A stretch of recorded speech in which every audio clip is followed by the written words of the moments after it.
Nick Marsan is Westport's new fire chief. A member of the department since 2007, he's also a nationally certified fire service instructor. He's won 2 Westport Rotary Public Safety Awards and several other commendations. Nick is a veteran of the U.S. Army and Connecticut Army National Guard. He was awarded the Army Commendation Medal for Valor for his actions in Afghanistan in 2012. Nick Marsan, welcome to 06880, the podcast. Dan, it is a pleasure to be here. Thank you. You bet. So you have 2 master's degrees. One is in emergency management. The other is in history. Yes. So when did you decide to go into firefighting, and is history now history for you? Well, that's an interesting question. So I grew up actually in the restaurant business. My family owned a restaurant for many years in Norwalk, and that's kind of what I did before I left for the Army. And I'm going to go back to that in a second, because I think what I learned about customer service there really applies to the fire service as well. Although I don't get tipped for For saving lives. For saving lives, but it's rewarding in its own way. So I went in the Army. And after coming out of the Army, I really aspired to do something as far as college goes. I didn't take the traditional route out of high school. I joined the military first, and then when I got out is when I started so I was in my late 20s before I started school. My master's degree in history was really just a dream to do. I never thought it would apply in any way as far as a vocation. It was more just something to have a goal and to reach it. So it's history in that sense. Yeah, absolutely. But the fire service itself was really, when I came home from the Army, I won't say I was lost, but I certainly I was confounded about what was going to work for me. Started to help back out at the restaurant, and it just wasn't the same experience. And I really had to do a lot of reflecting to figure out what was it that I'm missing from the military, because it wasn't waking up at 5 o'clock in the morning, that's for sure. And when I realized 2 things, it's the camaraderie that has grown and really kind of fostered in the military. And it's also service to others, right? What we do in the military, what we do in the fire service and all public safety is we help others who in that particular moment can't help themselves. And that's what I found to be most rewarding. And so it was such a great transition and a nice surprise, because I never thought of the fire service until I started doing that soul searching. And what about the fire service itself, as opposed to, say, police work or EMS or something like that? Well, I think there was a little divine intervention, and I'll tell you why. I brought my nephew to a touch-a-truck back in my early 30s, and I was under the impression that there was like a maximum or minimum age that you could become a firefighter. So, of course, my nephew wanted to go look at the fire trucks, and we're there, and I'm chatting with one of the firefighters there. This is another town. And started just asking him questions about how he enjoyed his career. And he told me he had just started a year ago. And I don't like to make assumptions, but he certainly looked a little bit older than what I suspected to be the maximum age that somebody could go into this line of work. And when he told me that, he just joined and that there is no age limit, as long as you have the desire to do it and are physically able, then it's a job for you. I took that as a sign. Wow. And I ran with it. So what is the training like? How do you train? How do you learn to become a firefighter? Well, generally speaking, some of the stuff you do on your own. So like getting my EMT license, that's a lot of departments our size, Westport size, would have that as a requirement prior to hiring a candidate. So I went out and got my EMT license. Which is not easy to do. No, it's not. And frankly, I struggled with the written exam on the first go-round and had to really hit the books harder than anything I did in my master's degree program.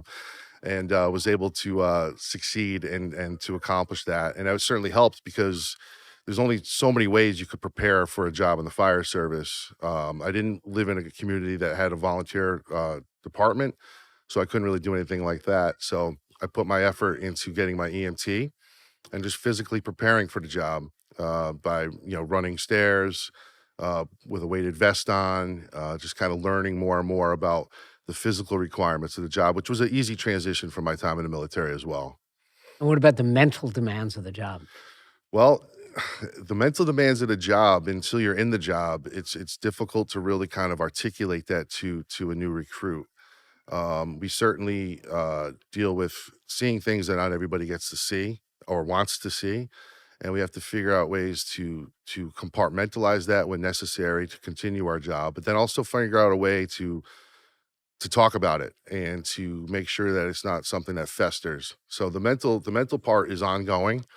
And I think that in today's fire service, it's great because we take mental health very seriously.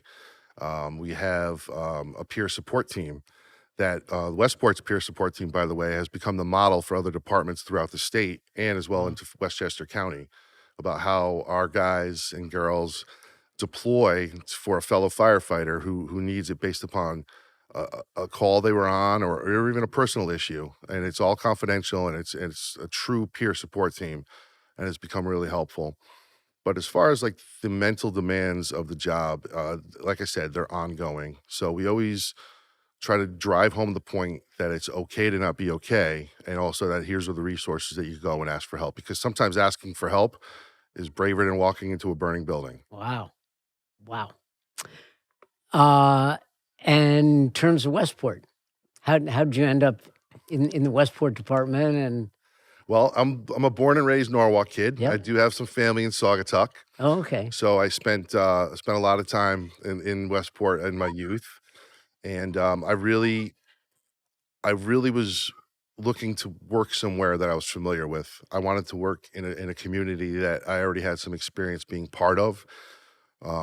I'm one of the lucky ones who was from this area. I've been on countless calls where I'm like, "Hey, I know you," and it's a reassuring feeling for the person that we're responding to. But also it makes it feel more of a giving back to my home a little bit more that way. So Westport was the place to be for sure. Is it? We've got 95. We've got the Merit. We've got the rail. Hmm. In addition to everything else we have, we've Sure. got a lot of businesses, A lot of coastline too. Yeah. coastline, Yeah. river. Is in terms of firefighting, is Westport different from other suburban communities? We're unique because we have all these target hazards, we call them, for lack of a better word. We have the shoreline, and we have the 95 and the Merit and the train tracks, as you mentioned. We have some very important infrastructure, business in and around the area as well, and we have mutual aid with our neighboring communities. So for Lower Fairfield County, I think there's a lot of similarities, for sure. But to call ourselves a fire department is sometimes, I think, misleading in today's world, right? But we do so much more than just fight fires. We do fire prevention, fire investigation, hazardous material calls, marine calls, emergency medical calls, vehicle extrications. We were just talking about that accident that you witnessed to. So that's all those hazards and all those responses are within the realm of the fire department. There's also a lot of community engagement. The fire department also runs emergency management, which is a little bit different than emergency response. Emergency management is more about preparing the community for any type of natural disaster that is also affecting other communities at the same time, such as a hurricane or tropical storm. So that's a lot of working on preparation, response, recovery, and how to make ourselves stronger for the next time. So a lot of that goes into what we do as well. It's astonishing what you did. You didn't even mention inspections. No, and in our fire marshal's office, who's probably the three busiest individuals in the firehouse, have tons of mandated inspections that they have to do every year, fire and life safety inspections for multifamily homes, as well as any place where people gather, like an assembly area such as the library, auditoriums, the playhouse. Those are all areas that get scrutinized on an annual basis, sometimes even more. And on top of that, we also have plan reviews for new buildings, which, as we know, there's some new buildings coming. So, and it's an extensive amount of work to make sure that those building plans are meeting fire and life safety code. And then you've got a building like the one on Wilton Road where you go in and Wilton Road and Kings Highway, and you say it would be difficult to get an emergency vehicle in there, and they build it anyway. Absolutely. And we could only speak to the code, right? So if in a black and white world, as long as the developer is meeting the code requirements, that's kind of where our opinion begins and ends, unfortunately. I found a long time ago, long before my current role, that my opinion doesn't matter and sometimes could get you in trouble. It's much easier to look at the code and make sure that it's meeting the specifications of that. If a developer wants to go get some type of special dispensation from the state fire marshal, they have avenues they could take. We make our recommendations, but ultimately it would be up to the state fire marshal at that time. So is the code this thick or this thick? It's this thick. It is this thick. We have codes for existing buildings that were built before a certain time period. We have code for buildings built after that time period. We have code for buildings that are not currently built. We have codes for electrical safety. We have codes for restaurant equipment. You name it, we have it, and they're big. And it's the NFPA puts out all those codes, and that stands for Not Free Publications. They're actually a big expense, and they change quite often. So our fire marshal and the deputy fire marshals have a lot of work as far as staying up, and there's a lot of continuing education that goes on with that as well to keep their certifications. And you've memorized it all? Absolutely. So in terms of your and your department's daily interactions with people, you go in, you do an inspection, you do whatever you do. Mm-hmm. How are your interactions with the average Westporter? Well, I'm glad we're going to go full circle back to that customer service thing I talked about a second ago. The firefighters of the Westport Fire Department are some of the best professionals around, and Westport should be very proud of them and of that. We have a very clear expectation within our organization that we treat everyone we meet, and in whatever scenario we're meeting them in, with the most respect and professionalism possible. Sometimes a resident calling us could be, quite demanding, but they have an expectation, and it's our job to meet it, and to meet it with a smile. So whether we're going to a beeping fire alarm with a low battery at 3 o'clock in the morning, or we're going to a ripper, as we like to call it, in the middle of the day with, fire coming out of 3 windows, we act with the same level of professionalism and technical expertise, really, no matter what. Even though I imagine it's hard at 3 in the morning with that beeping fire alarm. It is, and luckily thoughts remain in our heads, right? Sometimes it's, but everything's an opportunity, right?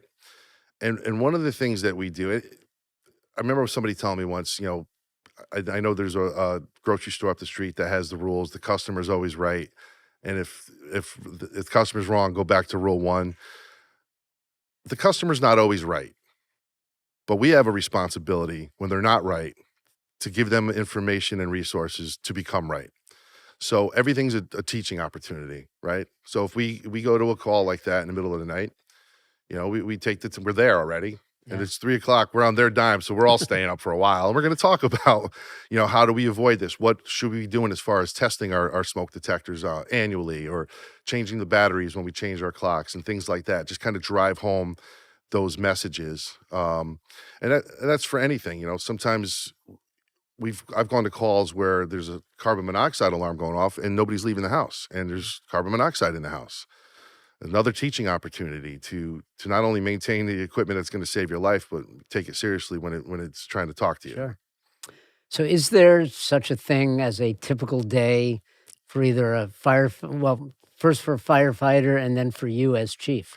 Thankfully, no, because I don't do well in a structured environment like that. No, it's a very ever-changing day, and it brings with it, each day brings with it its own challenges. And in the middle of it all, we have all these calls that we don't know any facts about until we get there, right? So we spend a lot of our time training.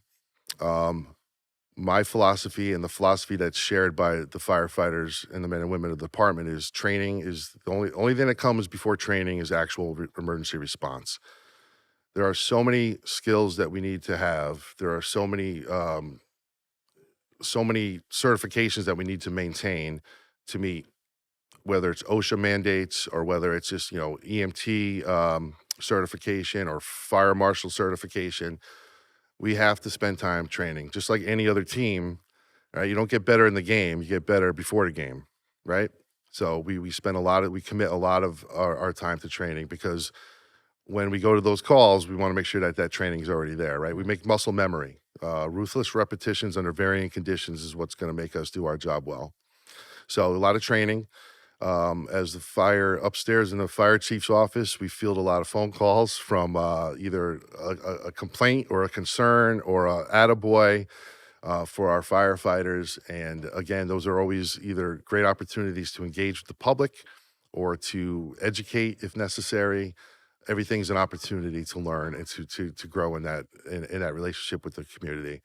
But other than that, I mean, we're really, these calls come in, we never know. It's some days are 90% boredom and 10% terror. Wow. Wow. Better than the other way. Absolutely.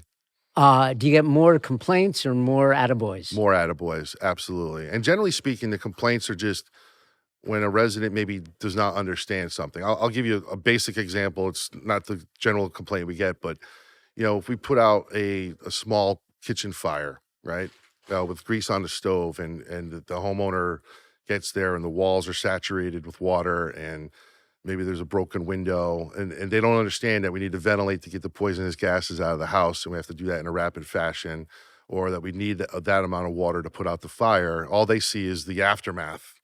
And, they'll be like, well, why did this happen? And, look at this damage. And what do I do now?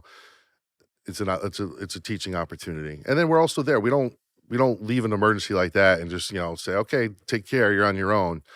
We have the fire marshal's office will stop by with some information about, after the fire, things that they could do.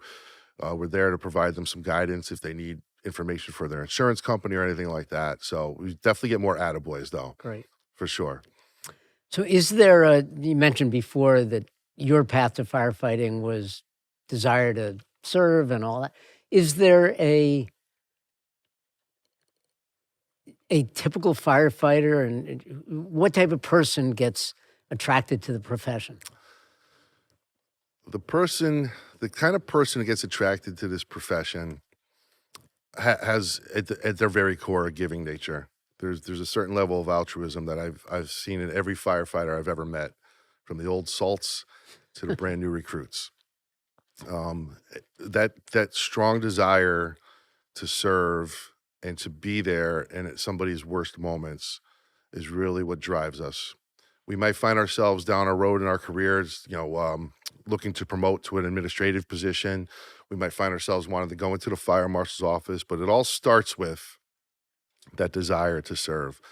And I say this all the time, and I love it because it makes a lot of sense. We never want anybody to have a bad day, right? We don't sit around hoping somebody's going to have a bad day. What we do hope for is when that somebody has the bad day, we want to be the ones there to help. So you mentioned growing up, knowing Saugatuck, the fire department is filled with the old Saugatuck names, Yeah. Who are legends. Yeah. And now, correct me if I'm wrong, I think the department is filled with people who did not grow up knowing Saugatuck. They might live further away. They do. A lot of our firefighters live throughout the state, actually, and we work 24-hour shifts. Because we work 24-hour shifts, we're not doing a normal Monday through Friday. The commute could be longer without it being a real strain on the firefighter. So what we do is, even though we're coming from all over the place, we community engagement is such a big part of our mission that we all get to know Westport in our own way, right? Whether you're a new firefighter, you got your nose in the map book every day, learning the roads. We quiz you on the roads. Where's this road? Where's that road? Where are the hydrants? Where are the fire department connections on the commercial buildings on Riverside? Those are some of the things that we do to help firefighters get more intimate with the layout of the town. And then it's the community engagement, public education, taking these little hip pocket moments where you go to an emergency that's not a true emergency and take some time to engage with and discuss with the resident or the guest of town. And that's really how we become familiar with it, for sure. The community engagement is fantastic. I mean, you do the touch a truck stuff. You've done the Santa Claus runs. A couple of weeks ago, we were at the event at Autostrada raising funds. I took a nice selfie of you and I at that. It must be just great for the firefighters to be able to do that in moments that are not stressful. Absolutely. I think it's really encouraging for firefighters to engage with the community in that way as well, right? When there's not been one firefighter who hasn't volunteered time to do the Santa run that doesn't finish that night with a huge smile on their face, right? We've driven around for hours and had everybody you pull up to just literally cheering to have you there. It's a good feeling, and it hits home for us for the same reasons that we do what we do, right? We really want to be someone or something that the public could rely on and feel comfortable with in any moment. So and every kid loves a fire truck. Absolutely. Sure, that is correct, and that's how I kind of indirectly ended up in the fire service. Yeah. So wow. You mentioned before the emergency management part of the other title that you hold. Yeah. Can you talk a bit about that and the emergencies you've handled and Sure. So on the emergency management side, the things that we prepare for are the what if scenarios, right? So we all know about the tropical storms and the hurricanes, and we have a playbook for that. Not only, and we do an emergency operations plan, not just for the fire department. We interact with police, EMS, Health and Human Services, the town's IT department, the town clerk, the health department. And we have these discussions. If this happens, what's your role? Who's doing the sheltering? Who's going to be doing the family relocation? Who's going to be handling issues with residents who need some extra assistance? So all that becomes part of it. It's more of a 10,000-foot view of an emergency versus being crawling down a smoky hallway. Yeah. So we do it for natural disasters. We have what if scenarios on anything from dam failure to on a man-made disaster and everything in between. And it just really is we kind of work on planning on what we're going to do if those happen. So that's the preparation part, right? And then hopefully we never have to do the actual response part to that. But if we do, for instance, in a hurricane, it really becomes a question of public works, police, fire, EMS. What are we all doing in that? And we keep track of all that stuff for during the event. And then after the event, now we have to, someone's got to pick up all those fallen trees in the middle of the road, which our town highway department is spot on for that. And what happens is because this is a declared emergency, there's federal support available, but as we all know, with things that move at the speed of government, there's also a lot more paperwork. So the emergency manager is the one who does most of that as well. So from what I know, at many communities, the police and fire are not exactly kumbaya, but it sounds like in Westport there's a good deal of coordination and collaboration. There's 3 times a year where we're not friends, and that's on the softball field. And I think we won. We played 3 games. It's a 3-game series, and I think we came out on top last year. I'll ask Fody. Yeah, well, I think there was a scheduling issue with the last game, so we'll take that as a win. But other than that, yeah, we work extremely well together. Nobody works on an island, right? So any type of call that we go on, that could become a large-scale incident, such as our call on the water not too long ago. That's not a fire call. That's not a police call. That's not an EMS call. That's a multi-agency. That's the one with the 29 rowers in the water. And it's called Unified Command for a reason, because that's exactly what we are. And we liaise with each other, and we work really well together. Even on regular, everyday, I don't want to say regular, but everyday kind of emergencies, whether it's an accident that maybe there's a fluid spill, no injuries or anything like that, police are going to show up. EMS is on standby if there are injuries. Fire goes to help with the hazardous material spill. We communicate well, we work well together, and we wouldn't be able to do what we do without the other. So in terms of natural or any kind of disaster or emergency, what keeps you up at night? Yes. I think on the emergency management side, it's such a huge volume of information that has to get out to the public. And, I think that if we ever have a scenario where we have to order evacuations, I can't imagine that being a seamless and efficient as we plan it to be. So I think about that often. And I think that on the emergency management side as well, because these are low frequency but high impact events. Those are the things that I really, I have to game it in my mind a lot to make sure that I'm prepared for that. Versus our other type of typical calls where, we get that muscle memory. So you were formerly the president of Westport Uniformed Firefighters Association for 10 years, the local union. Yep. So you've gone from labor to management. Yes, I sure have. What's that like? I bridged that gap. It's been great, and I'll tell you why. Because in both roles, I get to work for the resources that the firefighters need to do their job well. The success of our fire department is based largely upon the shoulders of the men and women who show up every day and serve the community. Sure, my perspective has certainly changed, but my right still looks right. Right looks a certain way on either side of that. The nice thing about it is that with this, I have an intimate understanding of how labor works, and we've really been able to foster a very collaborative environment, with open lines of communication that have been extremely helpful.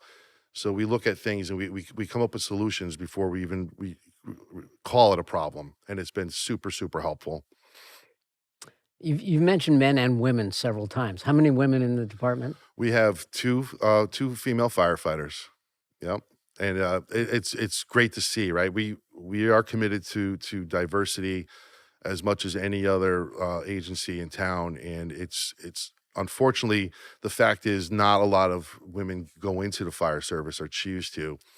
So to have them, and they're great role models for others to see. They are our sisters all the way through and through, and I commend them for what they do. It's they've come into a place where there's certainly not a lot of them, and been able to operate with poise and professionalism for sure. And pioneers. Absolutely. So as the new chief, goals, challenges? So my goals are to continue to meet or exceed the standards placed upon us by the public. So I think it's going to be an easy one to meet, really. We continue to, work on professional development inside our organization to make sure that we are preparing the next wave of leaders that are going to come up. I think that's important. I think that a lot of my time should be spent identifying and empowering the people that are going to be the next set of leaders within the organization so that we could have a seamless handoff when it comes to that time. I think one of the biggest challenges right now, and it's not unique to Westport Fire, is retention and recruiting. When I took the test for Westport, I sat in the cafeteria in Staples with 700 other people taking the test. We had to separate a couple of the rooms for that. We are involved right now in a statewide kind of like group testing environment, and they only had 400 for the entire state. Wow. So the fire service, for whatever reason, is not appealing to this next generation of the workforce. So we have tried to figure out ways to recruit that are maybe different than what the fire service is used to. We used to be all about competitive testing. And then from that competitive testing, there was a competitive interview process, and you were ranked. You had a number ranking and higher, offer letters went out in that order. We've really been exploring opportunities to recruit to individuals who may not have realized the fire service is something that's within their reach. And the reason why we do that is because A, we want to get the word out there about how fulfilling this job could be, but also take the time to educate those people who might not know that they could do this Yeah. and what it would take to do it, and then offer them opportunities that they may not have known they had. And I think that that's going to make a great long-term relationship if we're willing to put in the time and take those chances on people, and they can take the chances on us as well. It might be a good return on investment. So it's one of the things we work on. So it's no longer the hereditary job passed down from father to son and brother. Right. We see that sometimes. I think that, the workforce in general is challenging to tie down right now, or maybe even understand. And we always have generational changes that we have to be aware of and flexible to deal with. So long are the days of that, unfortunately. But I think that we could figure out ways around that are going to be beneficial. You will figure it out. So absolutely. So last question. You mentioned the getting to know Westport. Mm-hmm. So you probably know Westport, little nooks and crannies better than just about anybody. Yeah, I sure do. What's your favorite place in Westport, and what is your favorite place that nobody knows about? Well, my favorite place in Westport is this place right here. I'm an avid reader. I'm actually also a writer, so I find great comfort being surrounded by books. And this place has been great. I've seen some great presentations here. I've been to a writer's workshop here that was fantastic. So I really love this library. It's one of my favorite spots for sure. As far as spots that nobody knows about that I really enjoy, I'd have to say the back porch at Saugatuck Firehouse. Wow. You could sit there in the shade and watch the rowers go by, and watch the water go by, and watch the clouds go by. And it's a great place to kind of do a mental recharge and really just kind of appreciate all these things that this town has to offer. That is a great one. That is a great one. And then you can jump on the fire truck and absolutely head out and do your thing. Absolutely. Fire Chief Nick Marsan, thank you very much for stopping by 06880 the podcast, and best of luck. And it's been great. I've learned a ton. Great, Dan. Thanks for having me. You bet.